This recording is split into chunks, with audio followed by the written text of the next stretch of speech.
भारी मना रहे, भोजन सबको रहे कराए, दान धर्म खूब किए जमकर, दिल में खुशियां नहीं समाए, न्योता देवताओं को दिए थे। राजा हिमांचल अवसर पाए, देवों का सम्मान किए। राजा हिमांचल शीश झुकाए, भोजन चलकर पहले कीजिए, नम्र निवेदन किए जाए, चले सहस उठ करके देवता।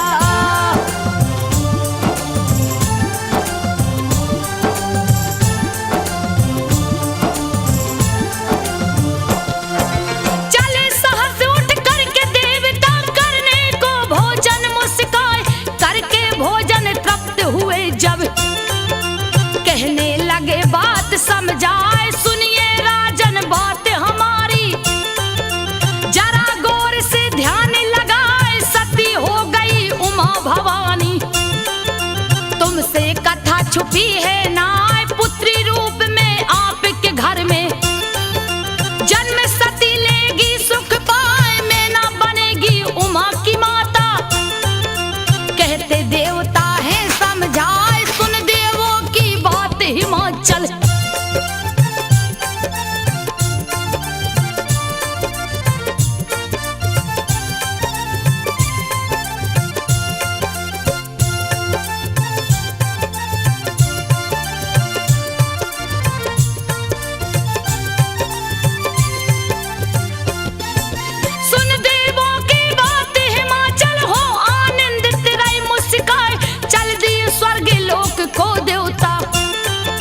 राजन को सब बात बताए, सैनिक कक्ष में गए हिमाचल, मैना बैठी नजर झुकाए, लगे बताने सारी कहानी, मैना रानी को समझाए, सुनकर मगन हो गई मैना, खुशी जिया में नहीं समाए, बीता समय हिमाचल के घर, खुशियां बाजा रही बजाए,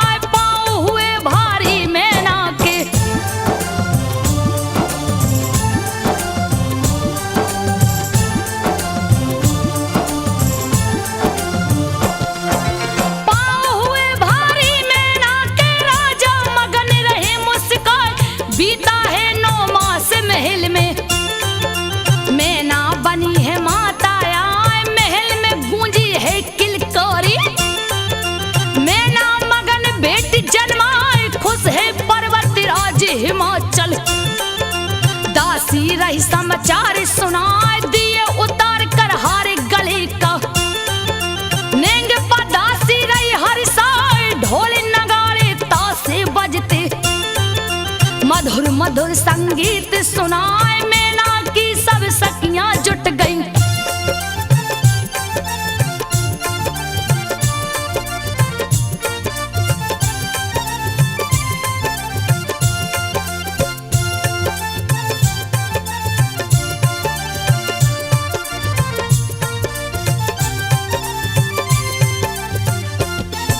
मैना की सब सखियां जुट गई, बिटिया को सब रही दुलराए, देख देख बेटी की सूरत, खुशी जिया में नहीं समाए, नामकरण करने की खातिर, ज्ञानी मुनि गए हैं आए, पार्वती है नाम सुता का, सुनिए राजन ध्यान लगा,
तिलक लगा देना हर साय पाकर आज्ञा राजा जी की।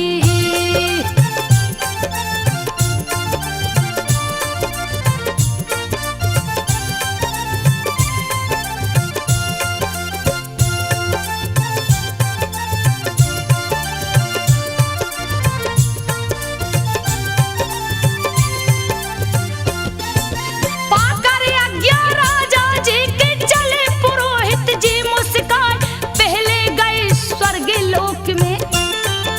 इंद्र से कहे बात समझाए, शादी कर लीजिए गोरा से, सेहरा लीजिए माथ सजाए। सुनकर इंद्र लगे मुस्काने, कहने लगे बात समझाए। शिव जी की खातिर गिरजा जी मैना घर में जन्मी आए। चले पुरोहित उठ कर उस दम, अग्नि लोक में गए हैं आए। अग्नि देव से लगे बताने,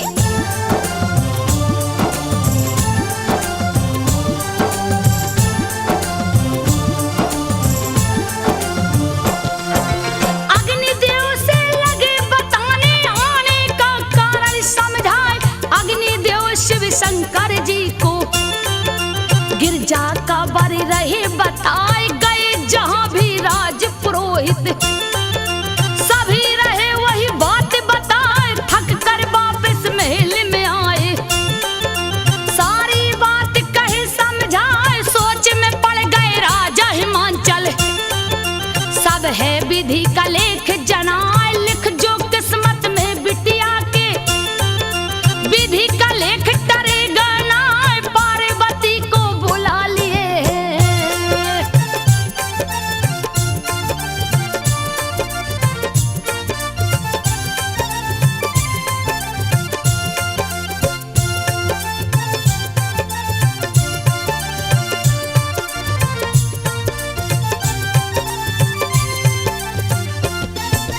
पार्वती को बुला लिए है, प्यार से पास लिए बैठार। सारी कथा बताए हंसकर, सुनती पार्वती शर्माए। तुम ही बता दो बिटिया रानी, कुछ भी नहीं रहा मुझे सुझाए। कान में उठकर पंडित जी के गिरजा ने है दिया बताए। सुनकर पार्वती की वाणी रहे पुरोहित जी मुस्काए। कहने लगे हिमांचल जी से, सुनिए राजन ध्यान लगाए। शिव शंकर दुनिया के मालिक,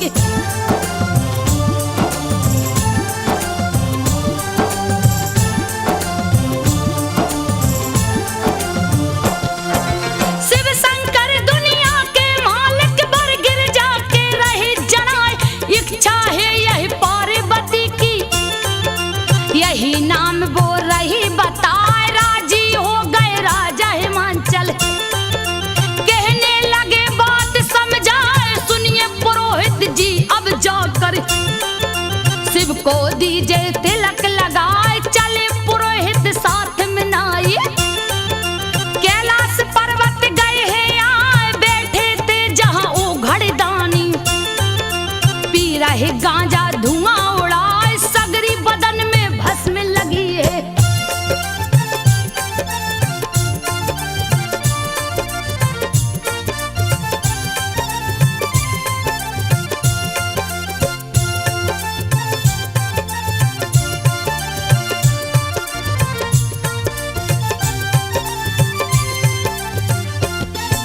सगरी बदन में भस्म लगी है। सावरी सूरत रही सुहान, बम बम बम नारा है हर दम। सेवक गण है रहे लगाए, जहां देखो तहां खड़े निशाचर। भूत पिशाच रहे चिल्लाए, देख नाई भोला की हरकत। नाई बहुत गया घबराए, गोरी गोरा को काला दुल्हा। नौआ बहुत रहा घबराए, बार बार पंडित से कहता, चलो यहाँ से भाग पड़ा। यहाँ भूतन का लगा है मेला।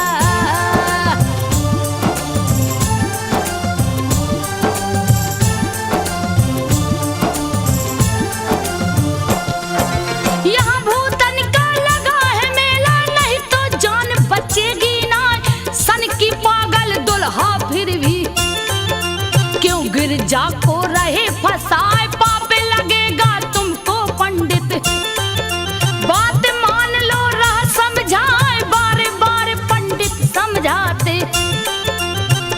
कहो बैठो शांति बनाए, नाई सुन पंडित की बातें, सुनकर रहा बहुत घबराए, नजर पड़ी जब तक भोले की, पूछे पंडित से हर साय कैसे आना हुआ विप्र वर।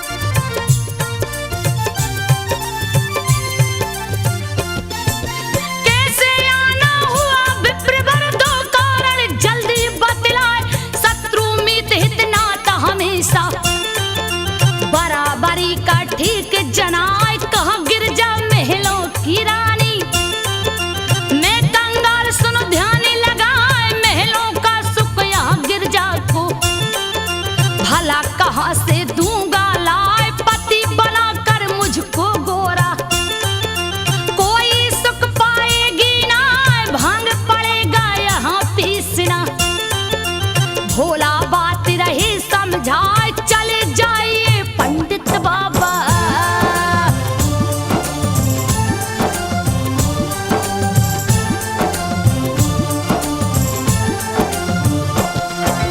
चले जाइए पंडित बाबा, भला इसी में रहा जनाए, पर पंडित नहीं बात को माने, भोला रहे बहुत बहकाए, तिलक के बाद कहाँ दक्षिणा, आप दोनों को दूंगा लाए, फिर पंडित बोले कर चोरी, व्यर्थ रहे क्यों बात बनाए, लगे बताने पंडित बाबा, आने का कारण समझाए, पर्वतराज हिमांचल जी की, सुनिए शिव जी ध्यान लगाए, बिटिया पार्वती एक भोली,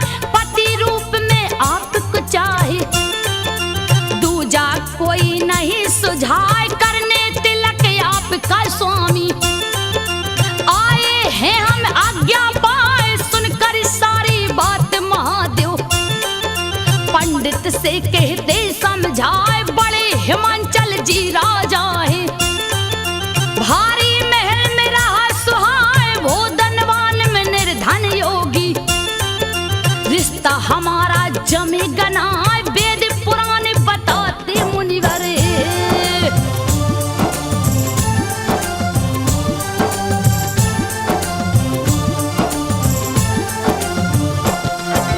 वेद पुराण बताते मुनिवर, सुनिए बात को ध्यान लगाए, नहीं चाहिए हमें दक्षिणा, लीजिए आप तिलक लगवाए, चुप हो हंसते ओ घड़दानी, पंडित तिलक रहा है लगाए, भस्म उठा कर दिए दक्षिणा, रख लिए बाबा माथे लगाए, एक ऐसा उपहार दिया है, नाई रहा बहुत गुर्रा, फेंक दिया भोले की भस्म को, नाई है रास्ते में जाए, मगर पुरोहित जी घर लेकर,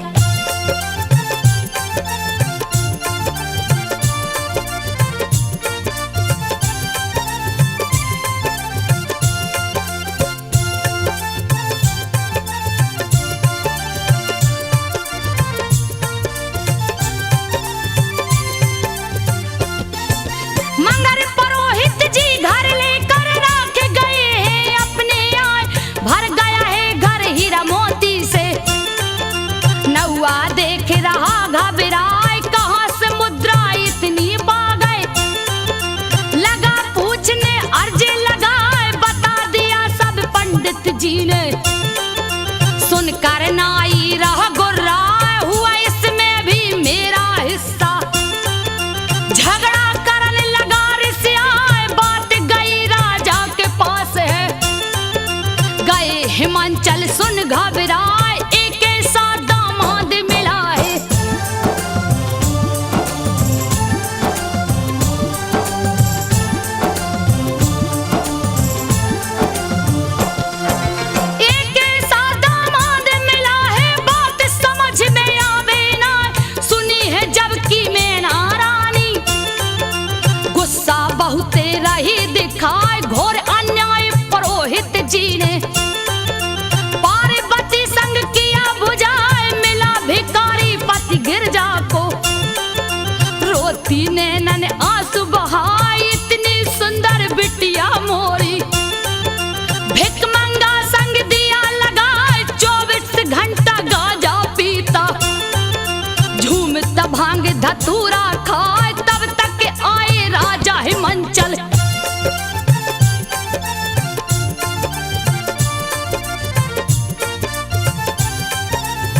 बेटी रानी है चिल्लाए कहते हिमाचल लेख विधि का। तारे कभी टरेगा ना बीता समय मधुर बेला का। पत्र दिए राजा भिजवाए शिव शंकर डमरू वाले को। दिए पुरोहित पत्र ले जाए पढ़कर पत्र हंसे शिव शंकर। रहे जिया में बोध लगाए श्रेष्ठ भवन खाने की वस्तुएं।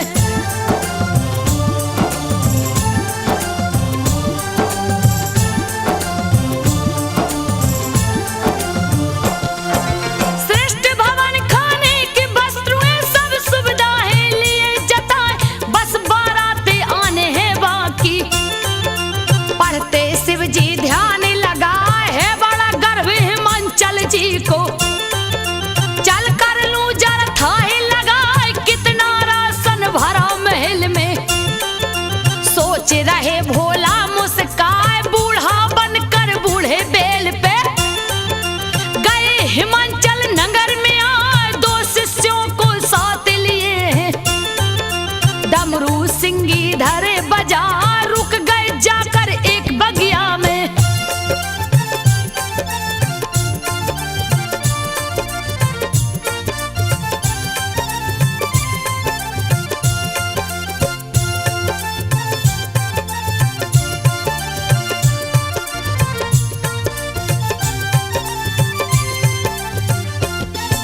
रुक गए जाके एक बगिया में देखत राजा नजर उठाए कब बारात ले भोला शंकर। आएंगे नहीं रहा सुझाए बहुतों को भेजा राजन ने। रुकी बारात कहाँ है आए घूमत दूत बगिया में आया। पूछता बाबा से हर साय कोई बारात आपने देखी। सुनकर बोले शिव मुस्काए मैं ही हूँ गिरजा का दूल्हा। हम ही बाराती रहे बताए शिष्य हमारे साथ में दो है।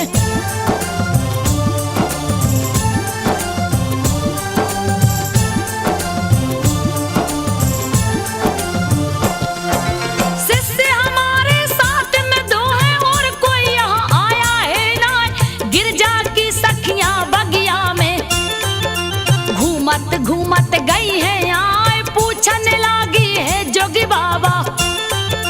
कहीं बारात रुकी है आए फिर वही बात कहे शिव शंकर। सारी सखी गई गुस्से आए लगी गालियां शिव को देने। गया है जोगी तू पगलाए घर बारात बता दोगे तुम। खाना दूंगी तुम्हें खिलाए एक सखी हंस करके बोली।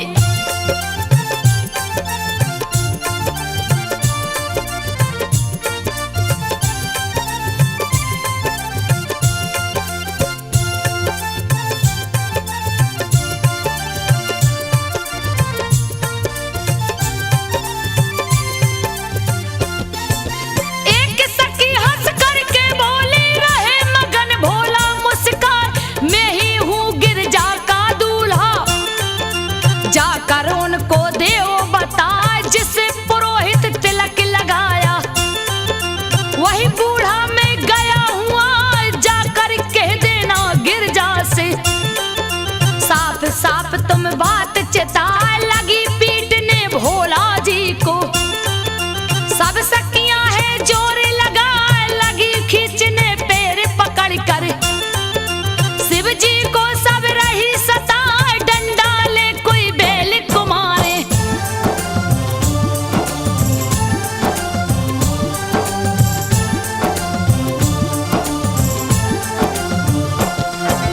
डंडा ले कोई बेल को मारे कोई गड़ों को रही सताए।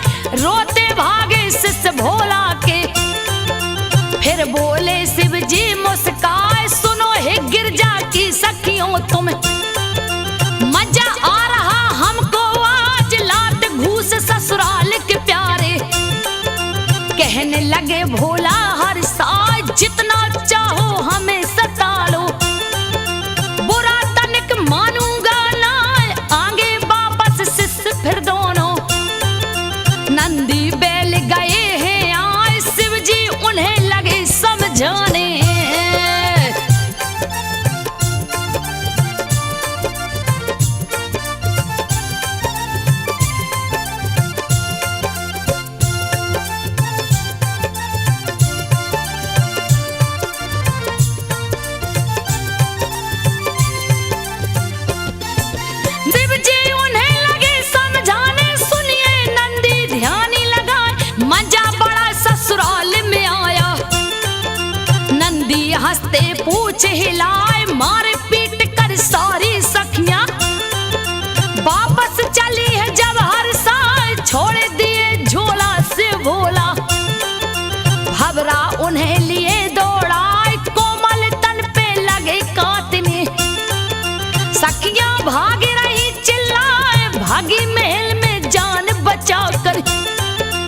जिसकी पीड़ा सही न जाए, देख उन्हें सब सखियां हंसती।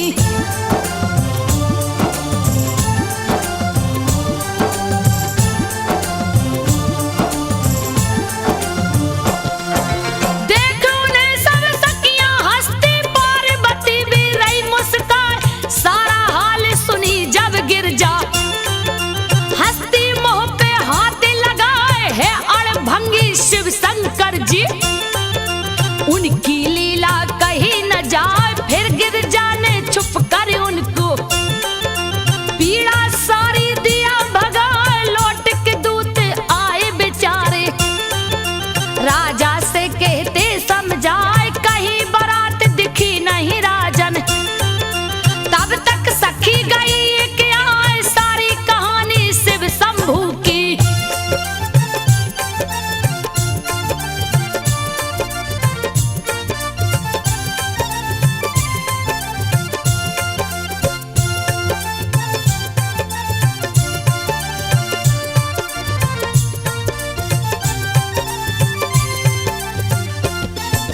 सारी कहानी शिव शंभू की राजा जी से रही बताए।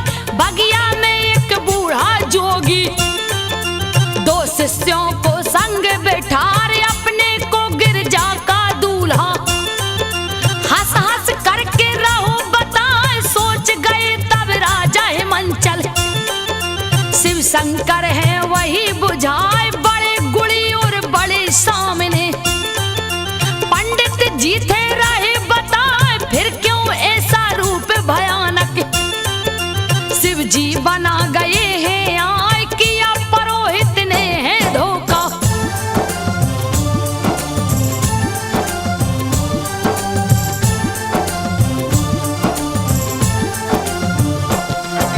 किया पुरोहित ने है धोखा, रहे जिया में बोधे लगाए।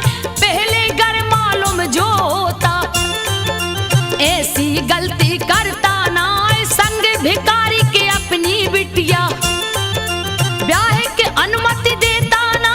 बातें सुन पति पनवेश्वर की, मैं ना आंसू रही बहाए। देख पिता माता को चिंतित, गिर जा रही बहुत घबराए। एक सखी को पास बुलाकर लिख कर पत्र दिया है थमाए। कहा सखी तुम जल्दी जाकर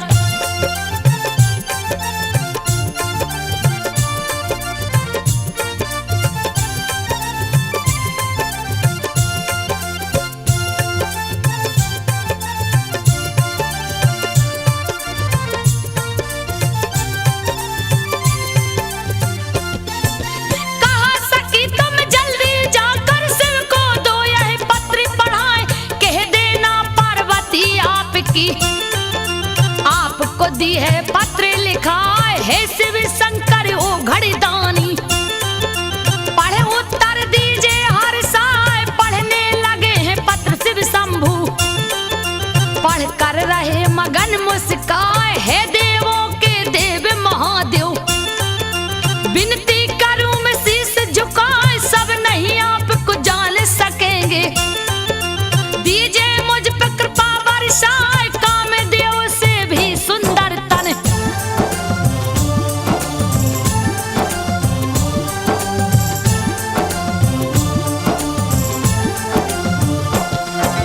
कामदेव से भी सुंदर तन, क्यों उसको है दिए सुझाए। सुंदर दूल्हा बनकर स्वामी, अंगना मेरे जाओ आए। रोते पिता मैं ना रोती, आपकी लीला कहीं न जाए। करिए मत परेशान प्रभु जी, करूं प्रार्थना शीश झुकाए। उत्तर दिए प्रभु जी लिख कर, गई सखी है महल में आए। पढ़कर पत्र खुशी हुई गौरा, भोला चले बारात सजाए। बूढ़े बैल पे बैठे बाबा,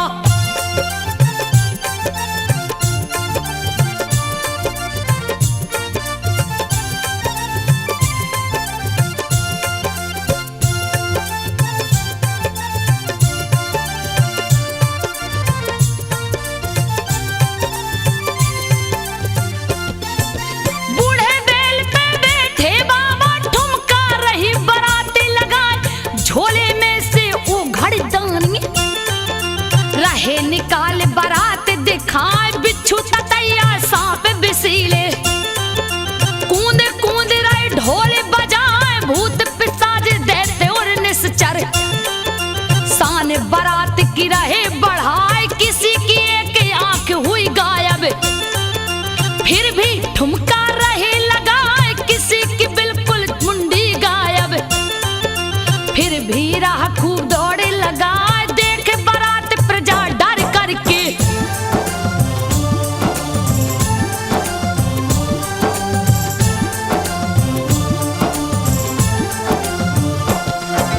देख बारात प्रजा डर करके छुप गई अपने घरों में जाए, देख के रोती मैना रानी कैसे शादी रहे कराए, गुस्से से धिक्कार रही है। रहे पुरोहित जी समझाए, दुखी है मंचल राजा हो गए। बेटी को गया नरक लिवाए, हो गया घोर अनर्थ ये मुझसे। बहुत जियारा घबराए, देख पिता को दुख से पागल। पार्वती रही धीर धराए, व्रत की चिंता करते हो क्यों।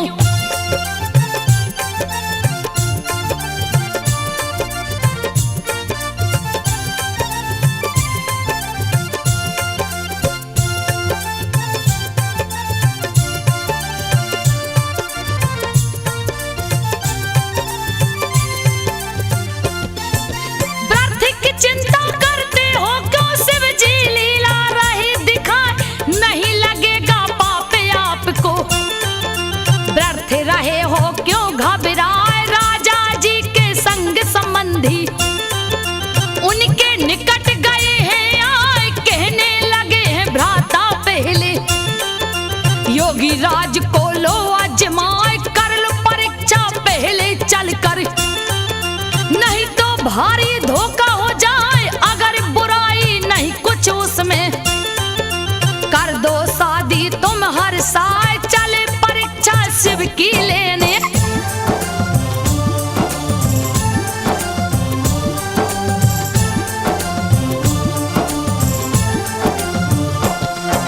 चले परीक्षा शिव की लेने, रहो जिया बहुत ही घबराए। शिव के पास पहुंच कर राजा कर प्रणाम को शीश झुकाए, देख ससुर को पास में अपनी। बोले शिव जी बात चिताए, रक्षा करना तुम बेला की। नशे के मारे चला न जाए, रोना धोना बंद करो तुम। क्या चाहिए बोलो हर साय, बोले दोनों मिलकर शिष्य। अब तो भूख सही ना जाए, कुछ खाने को दो बाबा जी।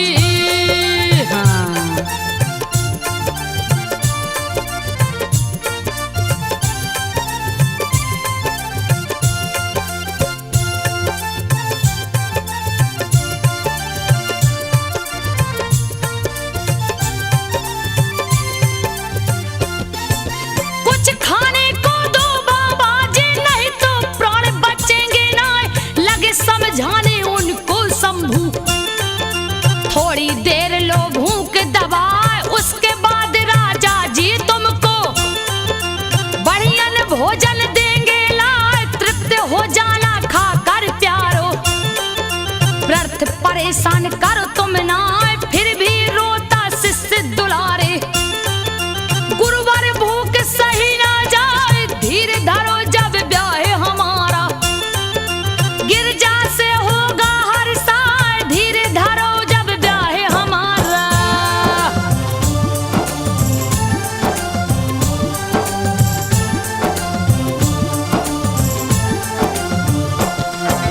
धीर धरो जब ब्याह हमारा, गिरजा से होगा हर साल। बाल को उसी पल तुम भी आना, भोजन बढ़िया जाओगे पाए। अभी ब्याह में देर बहुत है, जब तक करिए कोई उपाय। 4 दिनों से हम नहीं खाए, बिन खाए अब चला न जाए। उड़ जाएंगे प्राण पखेरु, अगर नहीं कुछ हुआ उपाय। सुन सारी बात हिमांचल बोले, शिव जी से है बात चिताए। अगर आज्ञा आप की हो बे,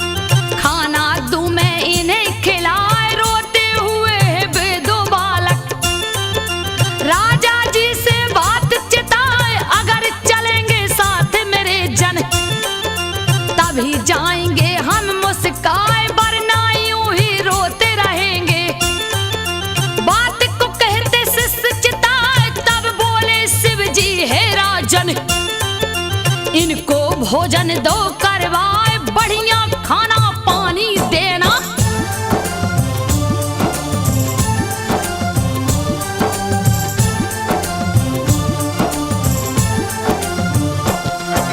बढ़िया खाना पानी देना, अपने हाथों आप ले आए, चले हैं दोनों महल में खाने।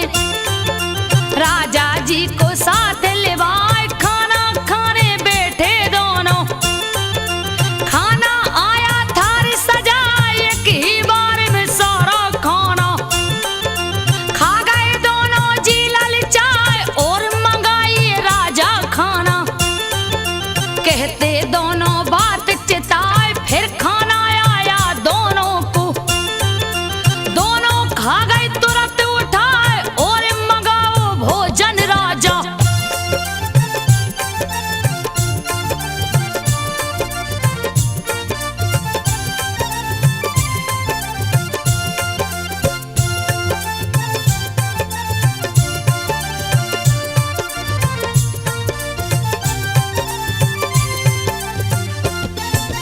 और मंगाओ भोजन राजा, भूखे दोनों रही चिल्लाए, खा गई सारा खाना उनका। राजा देख गए घबराए, पीने लगे पानी मांग के। रहे हिमाचल जी घबराए, खत्म हो गया पानी नगर का। फिर भी प्यासे सिस चिल्लाए, कहने लगे कुछ और पिला दो। कच्चा अन्न ये दिखे दिखाए, खा गए दोनों एक ही बार में। देख गए राजा घबराए, पास बुलाकर पंडित जी को।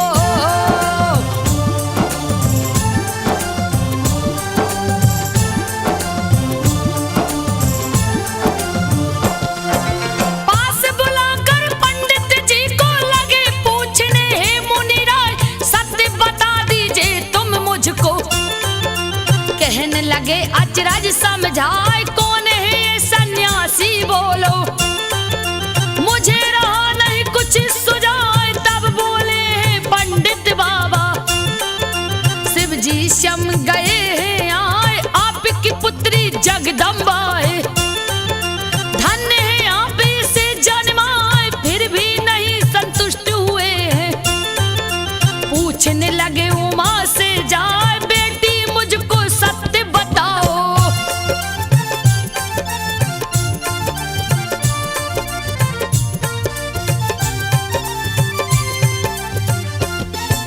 बेटी मुझको सत्य बताओ, जोगी कहाँ से गया है आए। हंसने लगी पिता पर अपने, उमा भवानी मोह चोराए, जब तक प्रकट हुए नारद जी।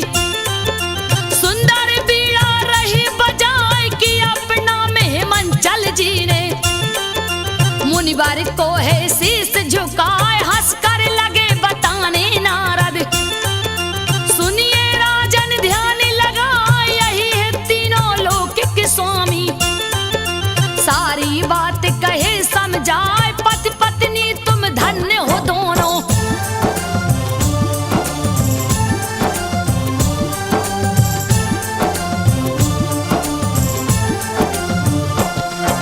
पति पत्नी तुम धन्य हो दोनों, दिए सत्य का ज्ञान बताए। आदि शक्ति माँ जगदम्बा है, पार्वती घर आपके आए, कृपा आपके ऊपर की है। सुनिए राजन ध्यान लगाए, चूर हुआ अभिमान तुरंत है। चले है राजा शीस झुकाए, पहुंचे वहां जहां शिव शंकर जी। खेल मदारी रही दिखाए, हाथ जोड़ कर राजा बोले, हे शिव जी दो दया दिखाए, भूल हुई मुझसे बड़ी भारी।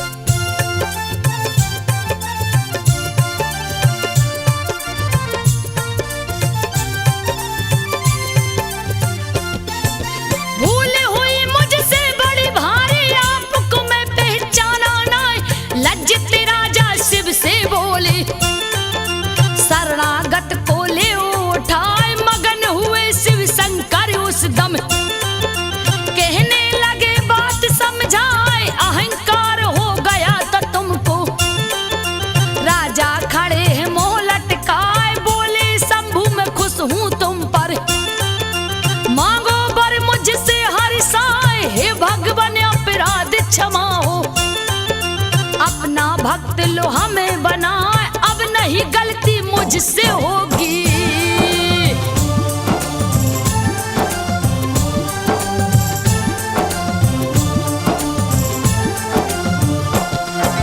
अब नहीं गलती मुझसे होगी, गया शरण में आपके आए, खुश होकर तुम नगर को जाओ, मंडप जाकर ले वो सजा है, ब्याह की शुरू करो तैयारी।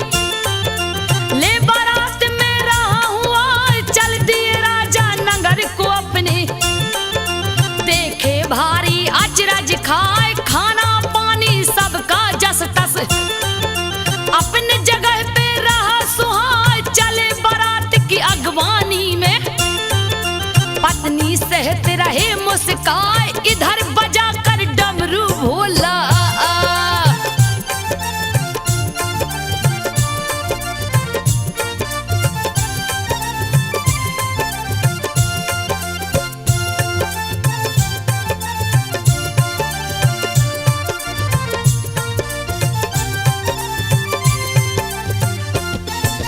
इधर बजाकर डमरू भोला, लिए सगरी बारात जुटाए, बन गए भोला सुंदर दूल्हा, बैलों को भी लिया सजाए, रूप सुहाना शिव शंकर का, देख के मोहित मन हुई जाए, आगे आगे चल भोले बाबा, पीछे सृष्टि रही है आए, देखन बारात सब नर नारी, घर के छत पर गए हैं आए, एक और ब्रह्मा एक और विष्णु, बीच में शिव शंभू मुस्काए, पहुंच बारात है द्वारे पर भी।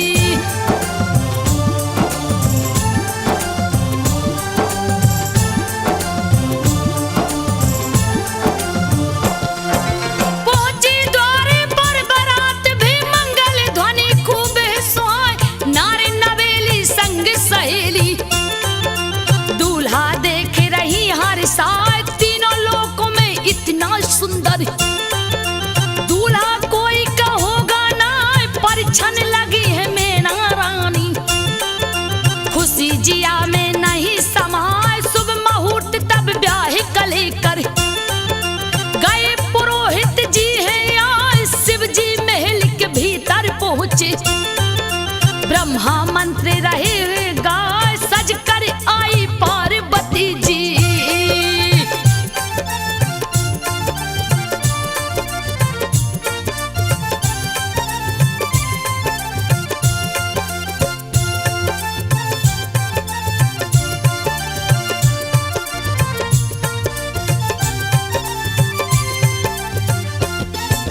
सज कर आए पार्वती जी, हवन किए पंडित मुस्काए, अग्नि को तब साक्षी मान कर, किए हिमाचल कन्यादान, हाथ दिया शिव को गिरजा का, बेला गई सुहानी आए, साथ फेर शिव जी के संग में, घूमती पार्वती सुख पाए, स्वर्ण सिंहासन पर बैठे हैं, पार्वती संग शिव मुस्काए, सिंदूर माथे पे पार्वती के, हंसकर शिव जी दिए लगाए, कोहबर घर में गए हैं भोला।